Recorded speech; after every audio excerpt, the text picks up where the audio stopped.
সবাইকে আমার ভালোবাসা এবং গভীর শ্রদ্ধা। যে যেখানে আছেন আশা করি ভালো আছেন, সুস্থ আছেন, নিরাপদে আছেন। সবাইকেই আমার ইউটিউব চ্যানেলে স্বাগত জানাচ্ছি। সুখ দুঃখের ভিতর দিয়েই সব জীবন অতিবাহিত হয়, সেভাবেই পক্ষপাতিত্বহীন স্রষ্টা আমাদেরকে সৃষ্টি করে পৃথিবীতে পাঠিয়েছেন।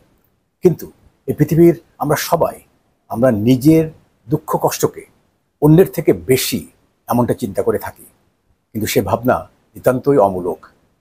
বিশ্বাস রাখতে হবে যে সবারই সুখ দুঃখের পরিমাণ একেবারে সমান, কেবল স্বরূপটা আর সেটা মেনে নিয়ে মানিয়ে নেওয়ার ধরনটাই কেবল আলাদা। আপনার যে কোনো কষ্টের সময় একটা নিঃশ্বাস টেনে শান্ত হয়ে চারপাশে একটু তাকান, তখন আপনি দেখবেন আপনার থেকে অনেক গুণ বেশি কষ্টে থাকা মানুষ আপনার নজরে পড়বেই। আরও দেখবেন যে একই রকম কষ্ট নিয়ে কিছু মানুষ অনেক বেশি হাসি খুশি, যেন একটা ম্যাজিক। কিন্তু ম্যাজিকটা কোথায়? সিনেমা হলের বড় পর্দায় ঘটা একই কাহিনী দেখে কেউ বা নীরবে সেটা উপভোগ করে, আবার কেউ কেউ আনন্দ বিষাদের অতিশয্যে চিৎকার করে হাসে বা কাঁদে। পৃথিবীর এই রঙ্গমঞ্চে ঘটা বিভিন্ন কাহিনী আপনি নীরবে উপভোগ করবেন, না ঘটনার সাথে নিজেকে একাত্ম করে চিৎকার করে হাসবেন বা কাঁদবেন, সেটা আপনার একটা পছন্দের ব্যাপার। এই প্রসঙ্গ নিয়ে আমার আজকের আলোচনার বিষয়, দৃষ্টিভঙ্গি পাল্টালে জীবন পাল্টে যাবে। Change your attitude, change your life. আলোচনায় আমি সবাইকে স্বাগত জানাচ্ছি। বেশ কয়েক বছর আগে একদিন সন্ধ্যার পর দক্ষিণ দিক থেকে আসা দমকা বাতাসে শান্ত প্রকৃতি অশান্ত করে তুলল। আমার মাথার উপরের আকাশ এভাবে কালো মেঘে একদম আচ্ছন্ন করে ফেলল। দেশের দক্ষিণাংশে অবস্থিত সাগর খুব অশান্ত হয়ে ওঠার ফলেই এমনটি হলো। মেঘের গর্জন আর থেকে থেকে বজ্রপাতের কারণে আকাশের বুক চিরে বিদ্যুতের ঝলকানি রাতের নিস্তব্ধতাকে ভেঙে খান খান করে দিতে লাগলো। বিছানায় শুয়ে শুয়ে কোনোভাবেই আমি চোখ দুটো বন্ধ করতে পারলাম না। রাত তখন প্রায় 1:30। আমার ডুপ্লেক্স বাসার দোতলা থেকে নিচে নেমে বসার রুমে ইতস্তত কিছুক্ষণ পায়চারি করলাম। তারপর ফলের ঝুড়ি থেকে গোটা কয়েক পাকা কলা আমি খেয়ে ফেললাম। তারপর কেটলে পানি গরম করে তার ভিতর একটা চা পাতার ব্যাগ ডুবিয়ে সেই কাপ হাতে আমি বাইরে বেরিয়ে লনে এসে দাঁড়ালাম। ঝড় আর বজ্রপাতের অবস্থা খুব কাছ থেকে দেখব বলে। অনবরত বজ্রপাতের দাঁত বের করা বিদ্যুতের হাসির ঝলকানিতে আমার আঙ্গিনায় বোকার মতো দাঁড়িয়ে থাকা বড় বড় গাছগুলোর ডালপালা ঝাঁকুনি চোখে পড়তে লাগলো। বাতাসে সে ঝাপটাগুলো আঙ্গিনার গাছপালা সহ আমার ঘরের জানলা দরজার উপর আছড়ে পড়তে লাগলো। বুঝলাম সমুদ্র থেকে আসা ঝড়ের এটা একটা আগমনী বার্তা। কিছুক্ষণের মধ্যে ঝড়টা বোধহয় আরও একটু এগিয়ে এসে বৃষ্টি পড়তে শুরু করলো। ভিজে যাওয়া থেকে বাঁচতে আমি খোলা আকাশের নিচ থেকে লনের এক কোণে তৈরি চারদিক খোলা ছাদওয়ালা একটা গোলাকার ঘরে যেয়ে বসলাম। ব্যবসা গরমের ভাব ততক্ষণে কেটে যেয়ে তাপমাত্রা বেশ সহনীয় পর্যায়ে পৌঁছেছে। এভাবে জাগ্রত প্রকৃতির প্রতিটি আচরণ লক্ষ্য করতে করতে প্রায় ঘন্টাখানেক সময় আমি কাটিয়ে দিলাম। প্রকৃতিকে ছুঁয়ে দেখা আমার খুব একটা পছন্দের শখ বলতে পারেন। আজ এই রাতে প্রকৃতির এই কর্মতৎপরতা আমাকে একদম অন্যমনস্ক করে দিল, আর আমি জীবনের পরতে পরতে লুকিয়ে থাকা আনন্দ বিষাদের সব আবেগগুলো অনুভব করতে লাগলাম। অসংখ্য স্মৃতি মানসপটে এক এক করে ভেসে উঠতে লাগলো। প্রকৃতির একান্ত সান্নিধ্যে এরকম সময়ে কিছু মানুষের মন দুঃখে ভারাক্রান্ত হয়ে পড়ে, আবার কিছু মানুষ আনন্দ সরোবরে তারা চিৎ সাঁতার কাটে। আবেগগুলো যদিও স্থায়ী নয়, ক্ষণস্থায়ী। অধিকাংশ ক্ষেত্রে এ ধরনের আবেগীয় প্রতিক্রিয়া স্বয়ংক্রিয় এবং অনৈচ্ছিক, অর্থাৎ তারা নিজ থেকেই আসতে থাকে।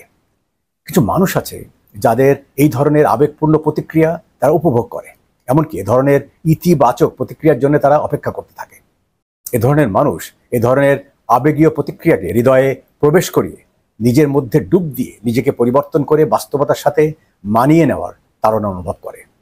কিন্তু এমন কিছু মানুষও আছে যারা এই আবেগীয় প্রতিক্রিয়া অপছন্দ করে। তারা এই আবেগীয় প্রতিক্রিয়াকে সমস্যা হিসাবে চিহ্নিত করে মনের সব জানালা দরজা বন্ধ করে সে ধরনের প্রতিক্রিয়া মনে প্রবেশ করতে তারা বাধাগ্রস্ত করে। যদি আমার কথা বলেন তাহলে বলবো, আমি যে কোনো পরিস্থিতিতে মনে উদ্রেক হওয়া যে আবেগ, সেটা কম্পিউটারে গেম খেলার মতো মনে উদয় হওয়া আবেগীয় প্রতিক্রিয়ার মতো আমি জ্ঞান করে থাকি। কম্পিউটার স্ক্রিনে আপনি কোনো গেম খেলেন, তখন আপনার অবতারের সাথে ঘটা বিভিন্ন ভালো এবং খারাপ সুখ দুঃখের ঘটনা দেখে নিজের মনে উদ্রেক হওয়া যে আবেগীয় প্রতিক্রিয়া, সেগুলোকে এরকমভাবে বর্ণনা করা যায়। যেমন কম্পিউটারের স্ক্রিনে ভেসে ওঠা বিভিন্ন তথ্য, যেমন আপনার অবতারের গোলা বারুদের যোগান ভালো, স্বাস্থ্যের অবস্থা ভালো এবং ম্যাপে আপনি দেখছেন যে আপনার খেলার অগ্রগতি বেশ ভালো, তখন আপনার মন খুশিতে ভরে ওঠে। কখনো যদি আবার আপনার অবতার কোনো কানা গলিতে ঠেকে যায় এবং কিং কর্তব্য বিমূঢ়র মতো অবস্থা তার হয়ে যায়, এরকম পরিস্থিতিতে আপনি দিগ্ভ্রান্তের মতো হয়ে যান।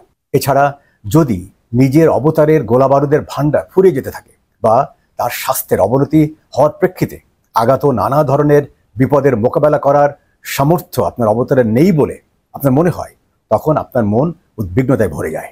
সবকিছু কিন্তু ঘটছে অবতারের সাথে, কিন্তু আপনার মনে প্রতিক্রিয়া হচ্ছে, কারণ আপনি নিজেকে পুরোপুরিভাবে অবতারের সাথে সম্পৃক্ত করেছেন। আপনি যখনই ব্যাপারগুলো আপনার সাথে নয় বরং অবতারের সাথে ঘটছে এভাবে চিন্তা করবেন, তখন আপনার মনের সব অস্বস্তি কিন্তু দূর হয়ে যাবে। সেদিন সেই ঝড় বাদলের সেই গভীর রাতে, সেই মুহূর্তে প্রাকৃতিক দুর্যোগের মাঝে যেভাবে অসহায়ের মতো অনিশ্চিত কিছু আশঙ্কা বুকে নিয়ে ঘরের বাইরে আমি বসেছিলাম, সেই অবস্থার সাথে কম্পিউটার স্ক্রিনে কানা গলিতে আটকে থাকা অবতারের মনে উদয় হওয়া আবেগের সাথে তুলনা করা যায়। কিন্তু এ ধরনের পরিস্থিতিতেও আপনি আপনার মনে প্রশান্ত ভাব বজায় রাখতে পারেন। প্রাকৃতিক তাণ্ডবের সে অনিশ্চয়তা ইত্যাদি কত কিছু ভেবে আপনার মনে যে শঙ্কাজনক আবেগের সৃষ্টি করে, একটু ভাবলে বুঝবেন সেগুলো আপনার সচেতনতা নয়। আপনি ইচ্ছা করলে সচেতনভাবে সেই আবেগগুলোকে আপনার মধ্যে ঢুকতে আপনি বাধা প্রদান করতে পারেন এবং বুক ভরে নিঃশ্বাস নিয়ে সেই আবেগগুলোকে আপনি নিয়ন্ত্রণও করতে পারেন। প্রকৃতপক্ষে আপনি নিজ এবং আপনার অবতারের মধ্যে কিন্তু পার্থক্য আছে, সেই বিষয়টি মনে রাখলেই সেই শান্ত ভাব বজায় রাখা সম্ভব। খেয়াল করলে বুঝবেন যে অনেকে সিনেমা দেখে আবেগ তাড়িত হয়ে সে চিৎকার করে হাসে বা কাঁদে, কিন্তু অনেকে আবার নিশ্চুপ বা চুপচাপ বসে সেগুলো উপভোগ করে এবং সে তার নিজের আবেগকে সে নিয়ন্ত্রণে রাখে। উদ্ভুত আবেগ নিয়ন্ত্রণের অর্থ আবেগ তাড়িয়ে দেওয়া নয়। আবেগগুলো থাকবে, কিন্তু পরিস্থিতির সাথে নিজেকে সম্পৃক্ত না করে ঘটনাকে আপনি সচেতনভাবে থার্ড পারসনস পার্সপেক্টিভ অর্থাৎ তৃতীয় ব্যক্তির দৃষ্টিকোণ থেকে বিবেচনা করলে শান্ত থাকা আপনার পক্ষে সম্ভব হবে। সে দুর্যোগের রাতে আমি নিজেকে ঝড়ের প্রাকৃতিক তাণ্ডবের শিকার মনে না করে প্রকৃতির সে রূপকে তৃতীয় ব্যক্তির দৃষ্টিকোণ থেকে অবলোকন করার সিদ্ধান্ত নিলাম। আমি ঝড়ের সাথে নিজেকে সম্পৃক্ত না করে প্রকৃতির এই কর্মযজ্ঞকে খুব কাছ থেকে অবলোকন করার সিদ্ধান্ত নিলাম। সবার জীবনে এমন ঘটনা থাকবে যে কোনো না কোনো সময়ে হরিষে বা বিষাদের পরিস্থিতিতে তীব্র আবেগ তার মনে প্রবেশ করেছে, এটাই জীবন। কিন্তু সেরকম পরিস্থিতিতে আপনি কি সেই ঝড়কে তৃতীয় ব্যক্তির দৃষ্টিকোণ থেকে অবলোকন করবেন, না ঝড়ের সাথে নিজেকে সম্পৃক্ত করবেন, সেটা কিন্তু একান্ত আপনার পছন্দের একটা বিষয়। আপনি কি আপনার অবতারের ভিতর উদয় হওয়া সুখ, দুঃখ বা রাগ, অভিমান ইত্যাদি আপনি কি নিজের বলে মনে করবেন? না, আপনি মনে করবেন যে এই শারীরিক ব্যক্তিটি আপনি নন, সেটি প্রকৃত দুনিয়ার বা এই দুনিয়াতে আপনার অবতার। সেটা করা আপনার কিন্তু একটা পছন্দের ব্যাপার। আমি কোনোভাবেই ঝড়টাকে নিয়ন্ত্রণের কথা বলছি না, এটা করার কোনো প্রয়োজনও নেই, কারণ এটা প্রকৃতির কাজ আর আপনি একজন দর্শক মাত্র। বাস্তবতার প্রতি আপনার দৃষ্টিকোণ পরিবর্তন করে আপনি নিজেকে নিজের আবেগীয় ঝড়ের সাথে সম্পৃক্ত না করে কেবল একজন দর্শকের ভূমিকা পালন করতে পারেন। কম্পিউটারের স্ক্রিনে গেম খেলার সময় একজন নিবেদিত খেলোয়াড়ের মতো খেলার গতি প্রকৃতির উপর নির্ভর করে আপনার মনে আবেগের ঝড় উঠতেই পারে। কম্পিউটারের কোনো গেম খেলার সময় নিজের ভিতর শঙ্কা ও অনিশ্চয়তার সৃষ্টি হয়ে থাকে, সেটা উপভোগ করার বিষয়। কারণ সবাই জানে যে আপনি আর আপনার অবতার এক ব্যক্তি নন, সেটা কিন্তু স্বাভাবিক, সেটাই বাস্তব, সেটাই সত্য। আমরা সকলে এই দৃষ্টিভঙ্গি পরিবর্তনের ব্যাপারটি আমাদের বাস্তব জীবনে আমরা প্রয়োগ করতে পারি। কিন্তু মনে রাখা দরকার যে বাস্তব দুনিয়াতে আপনি আর আপনার অবতার কিন্তু একই ব্যক্তি। এক্ষেত্রে আপনি যদি আপনার সাথে ঘটতে থাকা কোনো ঘটনার প্রেক্ষিতে আপনার ভিতর উদ্ভূত নেতিবাচক আবেগগুলোর সাথে নিজেকে সম্পৃক্ত করা থেকে বিরত থাকতে পারেন, তাহলে আপনি ঝড়ের অংশ না হয়ে বরং ঝড়কে অবলোকন করতে পারবেন। বিষয়টি ভালোভাবে বুঝে নিজ জীবনে প্রয়োগ করার জন্য একটি রূপক গল্প বলে আমি আমার আলোচনা শেষ করব। একজন মানুষ, সে গভীর হতাশার মধ্যে জীবন কাটাতো। তার দুশ্চিন্তা আর আক্ষেপের কারণগুলো আমি এখন এক এক করে বলছি। তার প্রথমটি ছিল, সে চিন্তা করতো যে তার স্বল্প ইনকাম দিয়ে বড় একটা পরিবার চালাতে তাকে হিমশিম খেতে হয় এবং বিশেষ করে তার তৈরি বাড়ির জন্যে নেওয়া ব্যাংকের যে লোন সেটা প্রতি মাসে শোধ করা তার পক্ষে একটা অসম্ভব দায়িত্ব বলে তার মনে হতো। এছাড়া তার বাড়িতে সবসময় আত্মীয় স্বজন লেগেই থাকতো এবং তার জন্যে তার যে বাড়তি খরচ করতে হতো সেজন্য তাকে অনেক কষ্ট পেতে হতো। এ ধরনের খরচ সংকলন করতে লোকটি হিমশিম খেত আর সংসার জীবন তার কাছে কঠিন একটা বোঝা বলে মনে হতো। তাই সবসময় সে খিটখিটে মেজাজে থাকতো আর অল্পতেই তার স্ত্রী এবং সন্তানদের উপর সে রেগে যেত।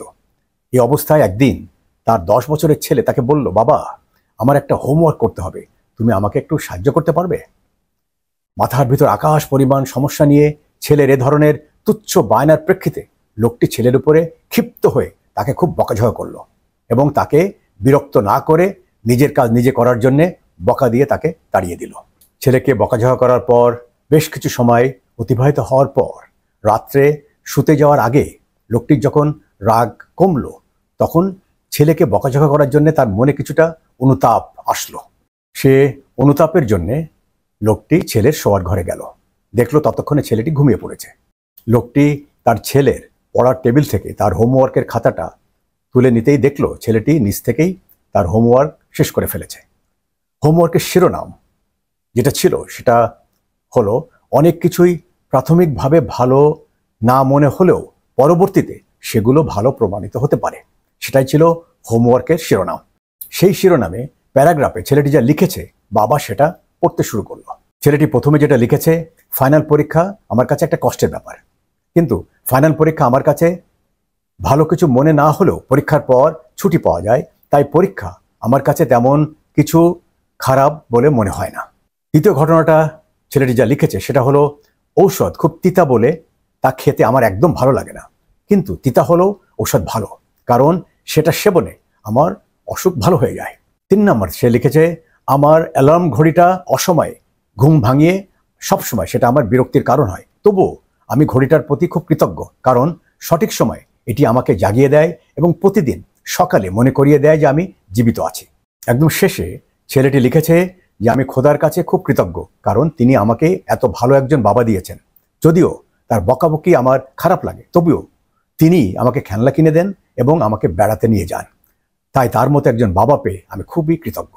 ছেলের লেখা সে হোমওয়ার্ক পড়ে লোকটির এবং তা সে ভিতর থেকে যেন একটা ধাক্কা অনুভব করলো, সে যেন ঘুম থেকে জেগে উঠল।